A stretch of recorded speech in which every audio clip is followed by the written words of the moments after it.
Salut à tous! On se retrouve aujourd'hui pour un nouvel épisode de ma série intitulée Une vidéo avec. Je vous rappelle le principe, dans ces vidéos, vous rencontrez chaque semaine un ou une jeune diplômée qui vous présente son parcours académique et aussi le métier qu'il ou elle a choisi. Je vous rappelle les disclaimers avant de commencer.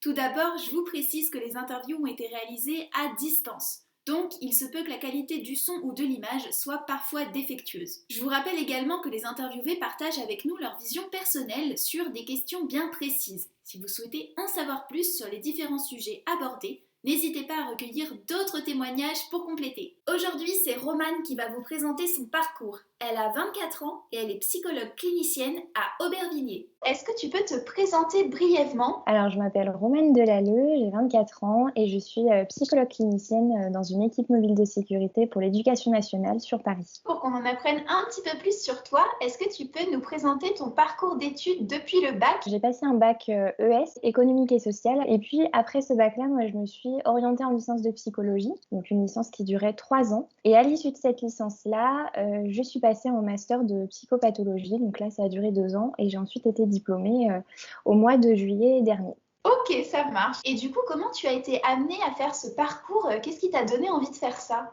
Alors, initialement, moi, je voulais devenir professeure des écoles et du coup, je m'étais dit que la licence de psychologie, ça me semblait être en tout cas une super passerelle en fait pour accéder ensuite au master des métiers relatifs à l'enseignement. Mais j'ai vite en fait été assez attirée par la psychologie et c'est assez naturellement en fait que je me suis dit que psychologue, ça me correspondrait probablement plus. Pour le parcours que tu as choisi donc d'entrer en fac de psycho, est-ce que il y a des prérequis d'entrée? Est-ce qu'il faut un type de bac particulier? Est-ce que c'est sur concours, sur dossier?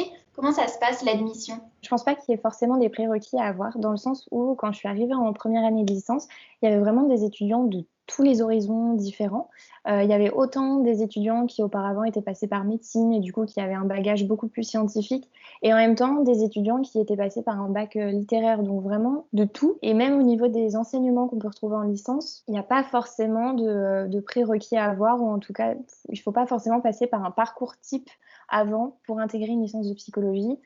Par exemple, j'étais archi nulle en maths et je le suis toujours. Ça m'a pas empêché de suivre les enseignements statistiques sans problème. Enfin, je pense que vraiment c'est assez accessible pour beaucoup de baccalauréats ou de spécialités différentes en fait. Par contre, petite spécificité me concernant, je suis entrée du coup dans une université privée qui du coup demandait une admission sur dossier, donc ça demandait une lettre de motivation. Quelles sont les spécialisations qu'on peut choisir quand on fait une fac de psychologie et laquelle as-tu choisi? Alors, en licence, on a plusieurs fois la possibilité en fait de choisir des options, donc il y en a énormément, mais c'est vrai qu'en licence, ça reste quand même très général, c'est-à-dire qu'on va un petit peu cibler toutes les sous-disciplines qui existent.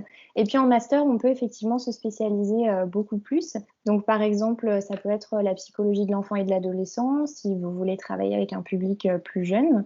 Ça peut être aussi la psychologie du travail, où là, ça va être plutôt des psychologues qui vont beaucoup travailler auprès des services de ressources humaines et aussi tout ce qui va concerner le bien-être au travail. On retrouve aussi la psychocriminologie qui est très tendance aussi, voilà, qui s'intéresse aux phénomènes criminels sous toutes ses formes. Et puis la psychopathologie clinique, qui est une spécialité qui est, je pense, la plus demandée par les étudiants en sortie de licence parce qu'elle s'intéresse vraiment aux troubles psychiques sous toutes leurs formes, aux symptômes, vraiment à la souffrance psychique de manière générale. Donc, c'est vraiment des masters, en tout cas, qui sont assez complets sur le sujet, en tout cas. Et pour ma part, c'est la spécialisation que j'ai choisie. Durant ton parcours, est-ce que tu as eu à faire des stages ou peut-être des alternances dans le domaine de la psychologie? Alors oui, il me semble que maintenant, en licence, les universités rendent obligatoire du coup la réalisation d'un stage. Donc souvent, ils font ça en 3e année de licence. Souvent, c'est un stage d'observation. Pour ma part, moi, j'ai fait un stage en gendarmerie en cours de licence. Et puis après, en master, là, les stages, ils prennent vraiment une toute autre importance puisqu'ils permettent non seulement de rédiger un mémoire qui va plus ou moins déterminer notre réussite, mais il va aussi nous permettre d'apprendre en fait à incarner notre position de futur psychologue. Pour ma part, moi, en master, j'ai réalisé 3 stages du coup sur les 2 ans. Donc j'ai pu faire un stage notamment en brigade pour mineurs. Donc l'idée c'était d'assister en fait aux auditions d'enfants qui étaient victimes de violences, qu'elles soient physiques ou sexuelles. Et en même temps, j'avais l'occasion de pouvoir proposer ce qu'on appelle une médiation par le jeu, c'est-à-dire tout simplement proposer à l'enfant de jouer. donc avant ou après le temps de l'audition, pour le rassurer un petit peu sur ce qui venait de se passer, parce que c'est toujours un peu impressionnant de voir les gendarmes et tout ça à côté avec les uniformes. Et du coup, il y avait vraiment un espace pour eux pour qu'ils puissent s'approprier un petit peu le dispositif. Un stage auprès de jeunes mineurs qui étaient placés par la protection judiciaire de la jeunesse. L'idée de cette structure, c'était d'accompagner en fait des mineurs qui étaient en fin de placement pour justement la recherche d'emploi, la recherche de formation. Ils étaient vraiment dans un temps où voilà, ils se séparaient petit à petit du foyer. Donc pour le coup, moi j'ai pu mener là-bas mes premiers entretiens avec eux.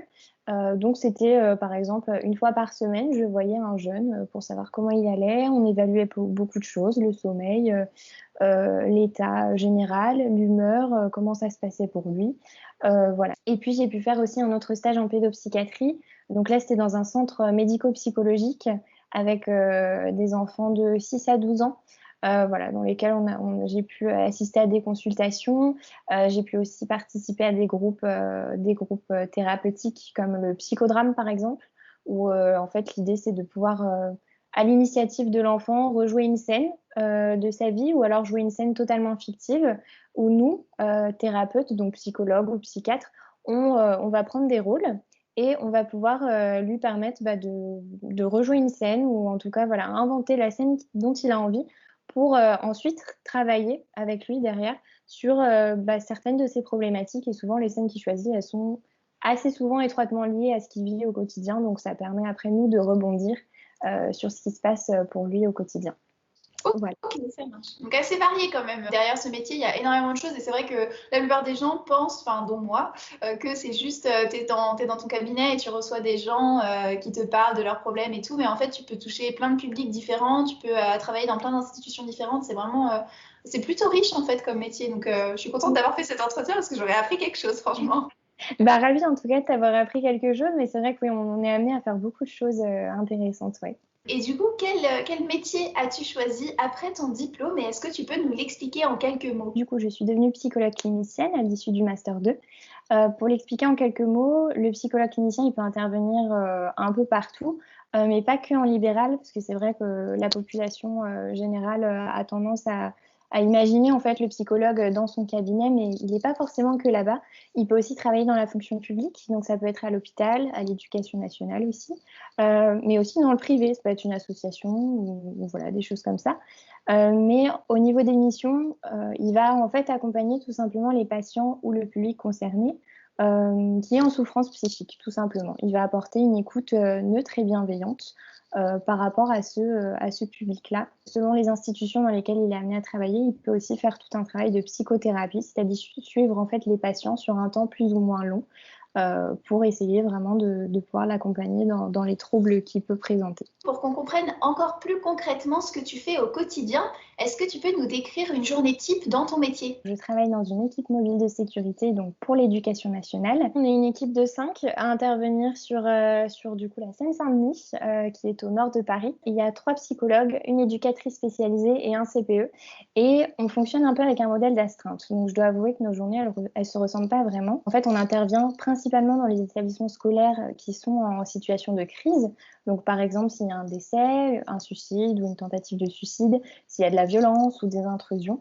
En fait, tout événement qui pourrait venir mettre à mal un petit peu le fonctionnement de l'établissement scolaire. On peut être appelé le matin parce qu'un élève a tenté de se suicider dans le collège, par exemple. Donc nous, on arrive, on va mettre en place ce qu'on appelle une cellule de crise qui est ni plus ni moins une grosse réunion avec un chef d'établissement, avec le CPE, éventuellement les professeurs, enfin tout le personnel qui pourrait, dont la présence pourrait être pertinente pour les échanges. Au moment de cette réunion, on va définir plusieurs choses. Par exemple, est-ce qu'il y a eu des témoins?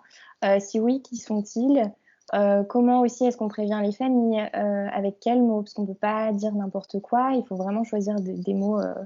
Voilà, il y a tout un travail de communication autour de ça. Et dans un second temps, nous, les psychologues, on va mettre en place du coup ce qu'on appelle une cellule d'écoute, au cours de laquelle en fait on va recevoir donc les élèves et les adultes aussi de l'établissement qui seraient éventuellement choqués ou marqués en tout cas par l'événement qui vient de se passer. Donc là, l'objectif pour nous, c'est vraiment de pouvoir essayer du mieux possible d'évaluer ce qu'on appelle le risque psychotraumatique. Donc en fait, avec des mots plus simples, s'assurer que la personne qu'on reçoit, elle ne présente pas des signes trop inquiétants qui pourraient laisser penser qu'ensuite, elle pourrait développer en fait un trouble de stress post-traumatique. On ne fait pas essentiellement que de la crise, hein, c'est-à-dire qu'on n'est pas tous les jours sur un établissement qui a un problème. On peut aussi proposer par exemple des temps de formation sur la psychologie de l'enfant pour des surveillants ou psychologie de l'adolescent, parce que par exemple quand on est en collège, c'est peut-être compliqué pour des surveillants qui n'ont pas forcément les connaissances de se rendre compte que l'adolescent, il y a des spécificités aussi à cet âge-là, et c'est important pour eux de pouvoir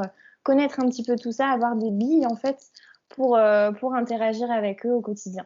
Ok, ça marche. Du coup, quels sont les avantages de ton métier selon toi et aussi les contraintes s'il y en a? Moi, je trouve que l'avantage de ce métier, c'est d'être en contact permanent en fait avec l'être humain.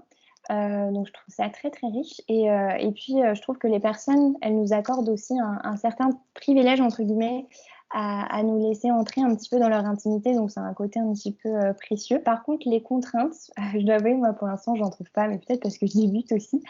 Mais évidemment, après, je pense qu'en tant que psy, on n'est pas du tout immunisé contre la souffrance. On a aussi nos propres limites. Donc, parfois, on est touché. Et parfois, il y a des soirs où on peut ramener des patients à la maison parce que voilà, on l'a un peu en tête. La personne qu'on a rencontrée aujourd'hui, il y a eu des mots, des choses qui nous ont marqués. Et voilà, au-delà de ça, j'arrive pas trop encore à cibler les contraintes. Bon, c'est plutôt une bonne nouvelle dans ce cas. Oui. Ok, ça marche. Et du coup, selon toi, quelles sont les qualités nécessaires pour exercer ce métier de psychologue? Plus que des qualités, je parlerais vraiment d'une manière d'être ou d'une posture. Je pense qu'il faudrait une posture qui soit assez bienveillante et suffisamment empathique aussi. Il y a un vrai juste milieu en fait à avoir avec les personnes qu'on accompagne, c'est-à-dire être ni trop près ni trop loin. En fait, c'est une juste distance qu'il faut avoir avec les patients. Et je dirais beaucoup de patience aussi, des capacités de remise en question. On n'a pas le savoir absolu, on ne vit pas dans la tête des gens non plus, et parfois, il faut aussi accepter que les individus ne souhaitent pas forcément bénéficier de notre aide, et il faut faire avec ça aussi. On peut parfois être frustré, mais ça fait partie du travail. Et du coup, quelles sont les pistes d'évolution de carrière en tant que psychologue? On ne peut pas vraiment parler de grade parce qu'en soi, il n'y en a pas. On peut travailler un peu partout, mais sans forcément avoir des positions plus élevées. Néanmoins, effectivement, tu as des psychologues qui peuvent tout à fait devenir par la suite directeur d'une institution ou directeur d'une structure, par exemple. Ça peut arriver. Ce qu'il y a de certain, c'est que c'est un métier où on est amené à se former tout le temps. Même après le master, on peut s'intéresser à d'autres sujets, d'autres publics. Par exemple, moi, j'essaye de suivre en parallèle du travail une formation actuellement en criminologie, justement pour après, plus tard, éventuellement, travailler en milieu pénitentiaire ou auprès des forces de l'ordre. Enfin, voilà, c'est vraiment un métier où on peut... il y a beaucoup de formations qui sont accessibles, en tout cas pour les psychologues, pour accompagner de manière plus précise, plus qualitative les personnes qu'on côtoie au quotidien. Du coup, quels sont tes conseils pour quelqu'un qui souhaite suivre la même voie que toi? Alors, je dirais beaucoup de curiosité. Être curieux, c'est important parce que c'est quand même une discipline qui induit de s'intéresser un petit peu aux auteurs qui ont marqué la psychologie. Donc, il y a beaucoup de livres à aller feuilleter, faut avouer. Et puis, se sentir un peu concerné par tout ce qui peut sortir au niveau des nouvelles études. Parce que mine de rien, c'est quand même une discipline qui est en plein essor. Il y a des études qui sont faites tous les jours. Donc, il y a beaucoup de choses qui sont remises en question. Donc, c'est important vraiment d'aller un petit peu fouiller à ce niveau-là. Et beaucoup de courage aussi, parce que vraiment, les sélections en master, elles sont pas évidentes du tout. Donc, pas hésiter à essayer de grappiller le plus d'expériences pratiques possible. Faites des stages, des services civiques aussi, pour vraiment avoir des dossiers en béton au moment des sélections. C'est très important. Et il me semble qu'avec Parcoursup maintenant, ils demandent systématiquement une lettre de motivation, je crois, pour intégrer les licences. Donc, si je peux éventuellement donner un conseil pour les étudiants, c'est ne pas hésiter vraiment à se projeter. Pourquoi pas dresser ou présenter un petit peu son projet professionnel, parce que vraiment ça peut faire toute la différence. Le jury va se dire bon cette personne-là, elle a l'air de savoir où elle veut aller, donc c'est plutôt pertinent.